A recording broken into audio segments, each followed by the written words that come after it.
Hello students, welcome to third lecture of module 1 matter waves. Today we are going to learn about concept of a wave packet. A wave packet, it is also known as a wave train, is a short envelope of localized wave function that travels as a unit. A wave packet is formed due to superposition of set of sinusoidal waves with different wavelengths, phases, and amplitudes, such that they constructively interfere only over a small region of space, and elsewhere they interfere destructively. See, in this figure, there are a number of waves are there. Every wave having different amplitude, different phase, and different wavelength. These waves interfere with each other and they forms wave packet. But the interference pattern of this waves is like this. Only a small portion of region they interfere constructively, and remaining portion at both sides they interfere destructively. In classical physics, the particle is located at a point, whereas the wave function is spread out in space. We know in classical mechanics a particle is represented by a, or it is localized, or we are able to locate the position. But for waves, it is not uh, at one point. It spreads in space. The line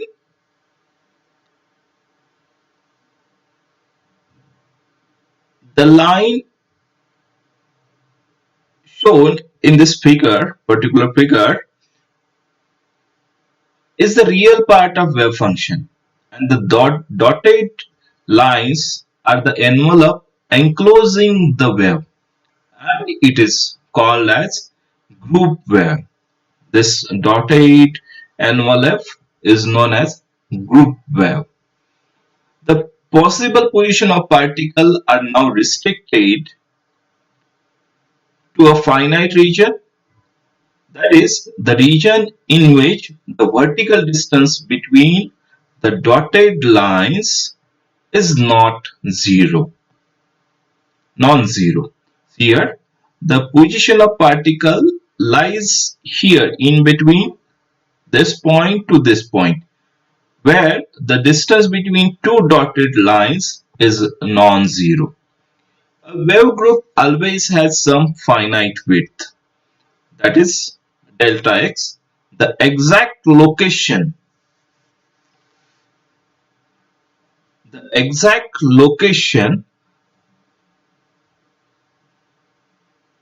of the particle in this width is undefined. But in wave group, where the envelope of group wave is broad, here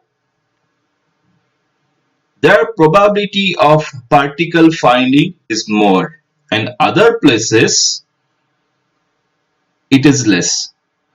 The meaning of this is the probability to find particle in this wave packet, it is maximum at this point, because it is the wave packet is more broader here, and here it is becoming narrower, so here probability is less, means probability decreases from here to here, okay, or here to here, and at the broader part of wave packet the probability to find out the particle is more. A wave group always has some finite width, that is delta x. The exact location of particle in this width is undefined, but in wave group where the envelope of group wave is broad, the probability of particle finding is more. Other places it is less. Also, the wave group does not have well-defined wavelength because it is obtained by adding waves of different wavelength. Here we have seen how the group wave is or group packet is formed. It is formed due to superposition of different waves. Different waves means it having different wavelengths. So the group wave or group packet doesn't have particular wavelength. Therefore, the momentum of the particle, that is P is equal to h upon lambda, is also not well defined. It's not well defined, or it is uncertain by some amount.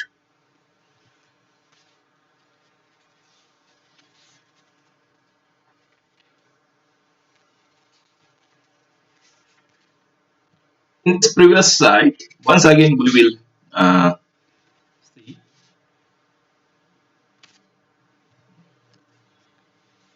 Now we will see what does mean by particle velocity, group velocity, and phase velocity. Particle velocity, the velocity with which a material particle moves, is called as its particle velocity. In this diagram, suppose this hollow dot or hollow sphere, hollow circle, suppose this is a particle. This particle moves ahead. When the particle is moving, that time the velocity of this particle is known as particle velocity. Now, the group velocity, the velocity with which the group of wave or wave packet associated with a material particle moves, is called as group velocity. The meaning is, this dotted envelope means it is a group wave. This dotted envelope moves with one particular velocity, and that velocity means group velocity. The third, phase velocity, the velocity with which the phase of wave associated with the material particle moves, is known as phase velocity. Here, this line wave, it is shown here. Okay, this line wave having phases. Now, out of this, any one particular phase, if you consider, that particular phase moves with some velocity, and that velocity means phase velocity. Okay, now we will derive equations for phase velocity, group velocity, and particle velocity. Consider two waves which are slightly different in their velocities, with amplitude A traveling along positive x direction. Superposition of these waves with each other forms a group wave. Let the wave function of these two waves are y1 is equal to a sine omega 1t minus k1x, and second wave having wave function y2 is equal to a sine omega 2t minus k2x. Now, according to the principle of superposition, the resultant wave is given by y is equal to y1 minus y2. If you substitute the value for y1 and y2 from equation 1 and 2, you will get y is equal to a sine omega 1t minus k1x plus a sine omega 2t minus k2x. Now we know that if sine of some angle c plus sine of some angle d is there, then its sum is equal to twice of cosine of c minus d divided by 2 and into sine of c plus d divided by 2. Now from this equation, our equation for superimposed wave will become, that is y is equal to twice a cos of inside the bracket omega 1 minus omega 2 divided by 2 into t minus k1 minus k2 divided by 2 into x into sine of omega 1 plus omega 2 divided by 2 into t minus k1 plus k2 divided by 2 into x. Let we will substitute delta omega is equal to omega 1 minus omega 2 and delta k is equal to k1 minus k2. Now these waves having same frequency, near about same frequency, near about same wavelength. So omega 1 is nearly equal to omega 2 and k1 is nearly equal to k2. So we have omega 1 plus omega 2 divided by 2 is nearly equal to omega, and k1 plus k2 divided by 2, it is nearly equal to k. By using these terms in equation 3, your equation for y will become y is equal to twice a cos of delta omega upon 2 into t minus delta k upon 2 into x into sine of omega t minus k. This is the resultant wave with it having phase velocity Vp is equal to omega upon k. Phase velocity comes from this term. Okay. The amplitude of this wave is not constant and it is equal to twice a cos of delta omega upon 2 into t minus delta k upon 2 into x. The velocity with which this amplitude variation propagates represents group velocity, and it is given by Vg is equal to delta omega upon 2 divided by delta k upon 2, which is equal to delta omega upon delta k. This group velocity we have taken from this. Okay.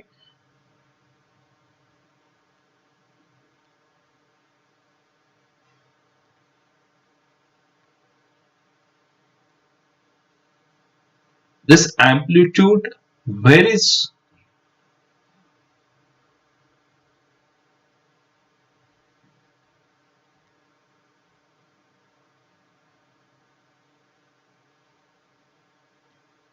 The velocity with which this amplitude variation propagates represents group velocity. Now, if you take the limit of this delta omega upon delta k, then this Vg will become equal to d omega upon dk. So, group velocity is equal to Vg is equal to d omega upon dk. Now, we will go for a relation between group velocity and phase velocity. Phase velocity is given by Vp is equal to omega upon k. So omega is equal to Vp into k. The group velocity is given by Vg is equal to d omega upon dk. Now, if we substitute this Vg is equal to d upon dk into, instead of omega, we will substitute Vp into k. So equation will become Vg is equal to d upon dk of Vp k. Take the derivative of this product by using product rule of derivative. So you will get Vp plus k dVp upon dk. So Vg is equal to Vp plus k into, now here we will multiply and divide by d lambda. So Vp dVp upon d lambda into d lambda upon dk. Now the wave number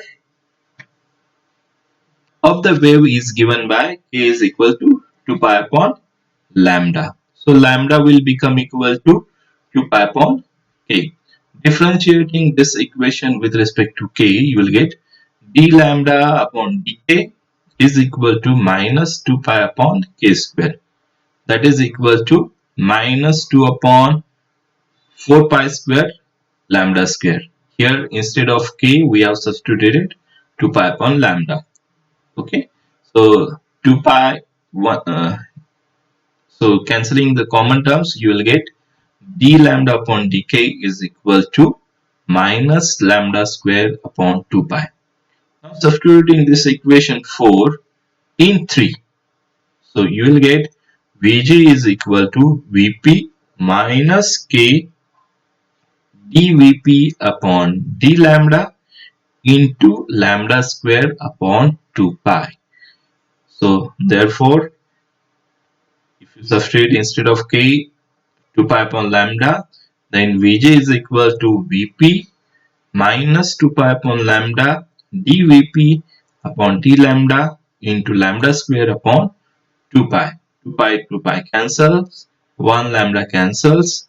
So Vg is equal to Vp minus lambda dVp upon d lambda. This particular equation is the relation between group velocity and phase velocity.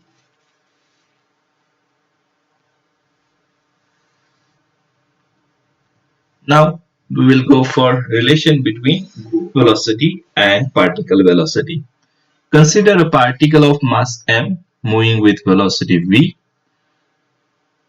The group velocity is given by Vg is equal to d omega upon dk, but angular frequency omega is equal to 2 pi nu. If nu E is equal to h nu, means if nu is equal to E upon h, then in that case omega will become equal to omega is equal to 2 pi E upon h.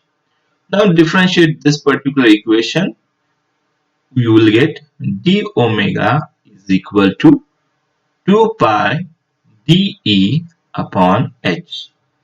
Now we know the propagation constant, that is k is equal to 2 pi upon lambda. It will implies if we replace this lambda by h upon p, then k will become k is equal to 2 pi p upon h. Differentiating above equation, you will get dk is equal to 2 pi dp upon h. Okay, now we got equation for dk, we got equation for d omega, then Vg will become d omega upon dk is equal to 2 pi dE upon h divided by 2 pi dp upon h. So 2 pi cancels, h cancels. So Vg is equal to dE upon dP. Now the total energy of the particle is given by kinetic energy plus potential energy. E is equal to kinetic energy plus potential energy. That is, E is equal to 1/2 mv square plus capital V. This kinetic energy can be written like this way also, P square upon twice m plus V. Now differentiate this equation. E is equal to P square upon twice m plus V. Differentiating, you will get dE is equal to 2P dP upon 2m. This 2 cancels. dE upon dP will become P upon m. But P is equal to mass into velocity, that is mv, divided by m. So dE upon dP will become equal to v. And dE upon dP means your group velocity. So group velocity Vg is equal to v. Hence, the group velocity and the particle velocity are equal with each other.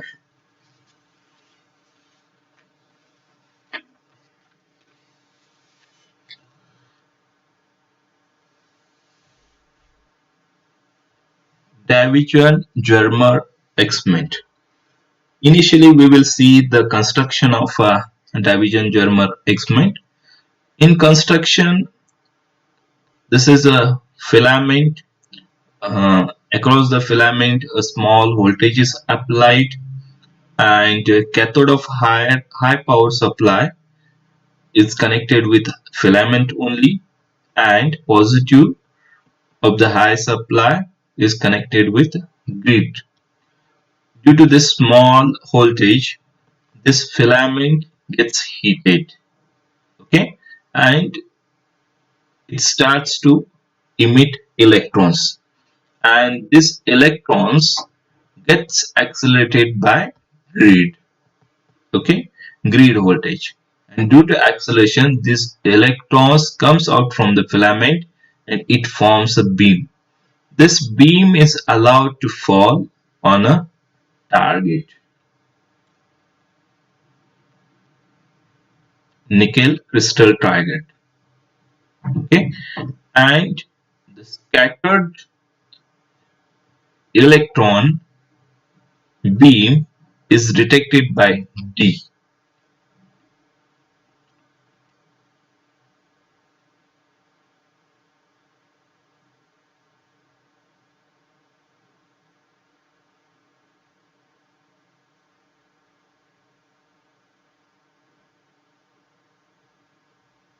and it is connected with sensitive galvanometer to measure the intensity of the electrons which are detected by the detector.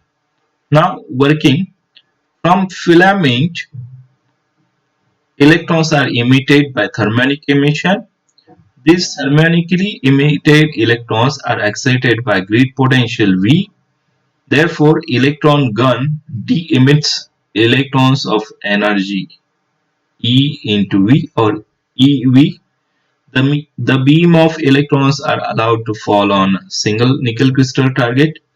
The target is capable of rotating about an axis parallel to electron beam. The electrons undergo reflection in different directions. D is a detector which is connected to a sensitive galvanometer. Q. The angular distribution of reflected electrons can be measured with the help of collector which moves over a graded scale. The whole apparatus is kept inside highly evacuated chamber. Now, in this experiment, if you observe the results, in observation, it is found that for different voltages, grid voltages, different type of peaks are observed and at different angles. So here, experimental results of division jammer is represented in this figure. First figure is for V is equal to 40 volt. Second one is for V is equal to 44 volt. Third one is for V is equal to 48 volt. Fourth one is for V is equal to 54 volt. And last one is for V is equal to 60 volt. Now, for V is equal to 40 volt, with respect to angle, change in angle of this detector, small amount of increase near about 50° is observed. Okay, when this voltage is increased, this becomes broader at 50, or height at 50° becomes more. Then for V is equal to 48 volt at angle 50°, there is a peak, small peak is observed. Okay, if you again increase the V and if you observe the scattered electrons, then at 50° it is a huge peak is observed. Okay, again if you increase the voltage, then that peak vanishes and again a flat, near about flat curve is observed. Okay, now from this observation we are able to say that a strongly scattered beam is observed at phi is equal to 50° for V is equal to 54 volts. Now, qualitative confirmation of de Broglie's hypothesis. Experiment shows that validity of de Broglie's hypothesis because such peak can only occur due to constructive interference of waves scattered by periodic arrangement of atoms in the planes of crystal. So qualitative confirmation of de Broglie says that this type of peak only gets if waves, electron, if they are waves, electrons are behaving like waves and that's scattering from planes, atomic planes. Okay. Now, qualitative confirmation of de Broglie's hypothesis. So for that, see this particular diagram which showing diffraction of electrons from atomic planes. These are the atoms, okay, and they forms planes. Suppose D is the interplanar spacing, and these are the incident electrons, and these are the scattered. So this is glancing angle theta, and this is angle of reflection, angle between incident ray and reflected ray. Now, from the condition of diffraction for constructive interference, that is 2d sine theta is equal to n lambda, where theta is the glancing angle, d is the spacing between atomic planes. According to de Broglie, the wavelength of the wave associated with an electron is lambda is equal to h upon p. In terms of energy, lambda is equal to h upon root of twice me. Here E is the energy of the electron in electron volt. If H is equal to 6.63 into 10 raised to minus 34, M 9.1 into 10 raised to minus 31, E is equal to 1.603 into 10 raised to minus 19, and applied voltage V is equal to 54. If you substitute these values in this particular equation, then lambda will become equal to 6.63 into 10 raised to minus 34 divided by root of 2 into 9.1 into 10 raised to minus 31 into 1.602 into 10 raised to minus 19 into 54.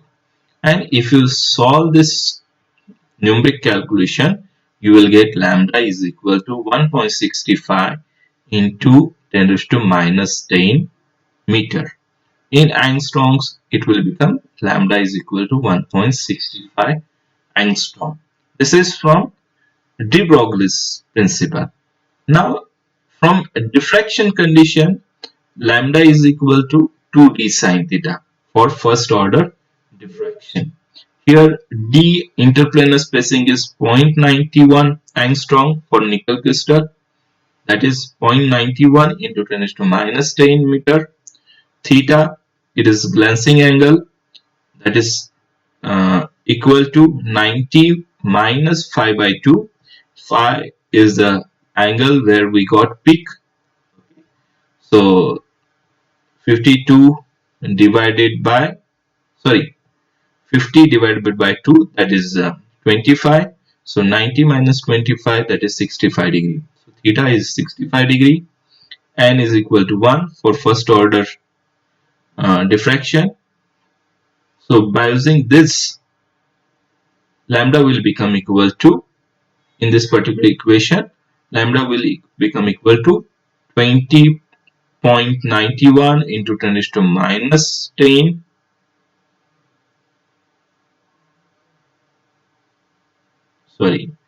Here 2 into 0.91 into 10 raised to minus 10 into sine 65.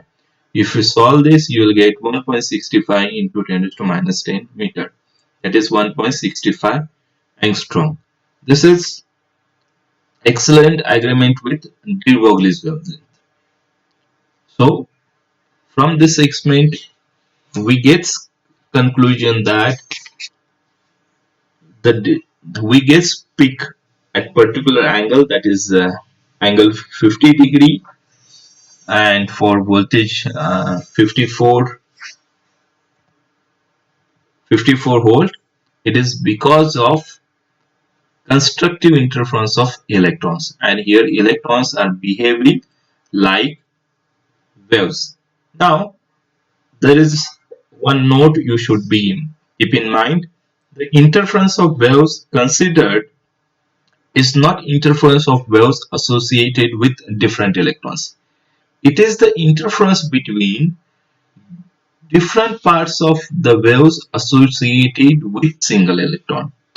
Parts of the wave that have been scattered from different regions of the crystal interface. This is interference due to different waves of single electron. Okay, okay. We will stop here this lecture. Thank you.